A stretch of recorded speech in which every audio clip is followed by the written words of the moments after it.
Hey, brothers and sisters. Hey, world. Brother Paul, Universal Peace Officers, and I got a what if for you today. What if?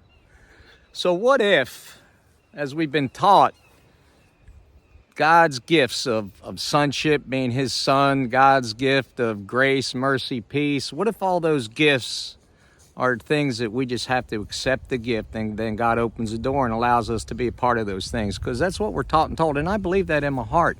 You know, if we accept the free gifts that God has given us, he's going to give us so much. But we've got to accept the gift. Now, take a look at the other side of the equation for a minute. So what if the enemy works the same way, okay? What if the enemy works the same way and we have to accept the things that he's telling us, and he's going to put that evil darkness over us and we don't really know what's going on? And how do we accept that? You know, you're probably like me. Well, I haven't gone out and told the enemy to come and do all these things in my world, in my heart. I haven't told him to do that. I haven't accepted those gifts. Have you? Have we? Have I? Or have we?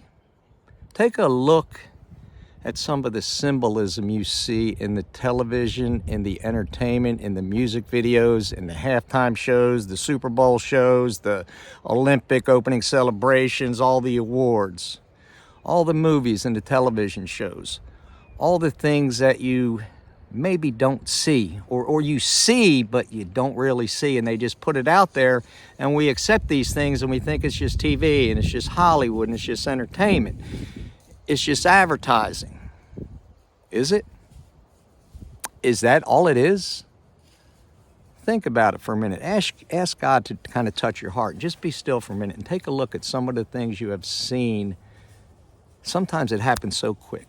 You know, I was watching the Grammys, and they were doing a music video. I can't remember who it was. They were singing on stage, and in the middle of it, at one point in time, the camera went above the singer, who was down in like an octagon on the floor, and she was laying with her legs down and her arms out and her head up, and it looked like a pentagram. And it was only there for a second.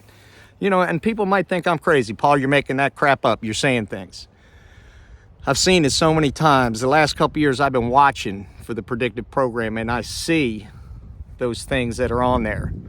And if you guys really think about it, you guys see it too. Just look at some of the symbolism is in the things that we watch and the things we accept in the Hollywood, the entertainment, the music, the sports, and the international world with the Olympics and the things like that.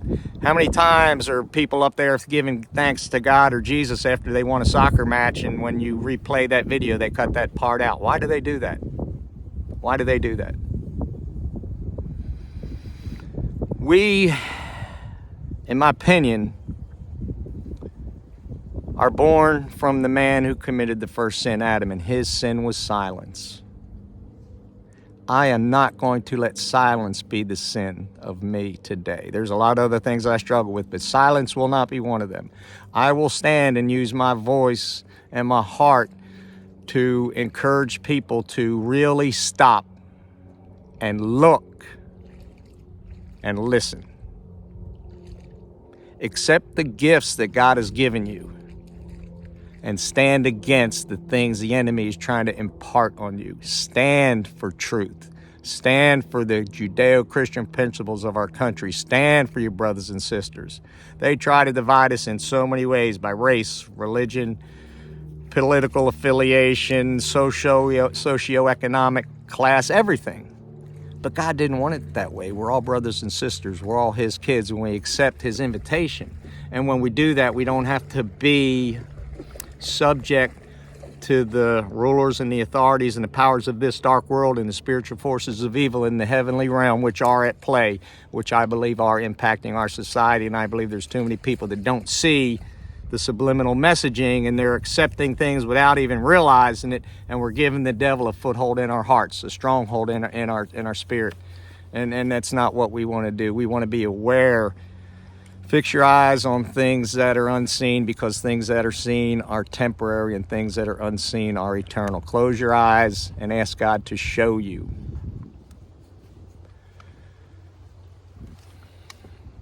Guys, I love you. God loves you.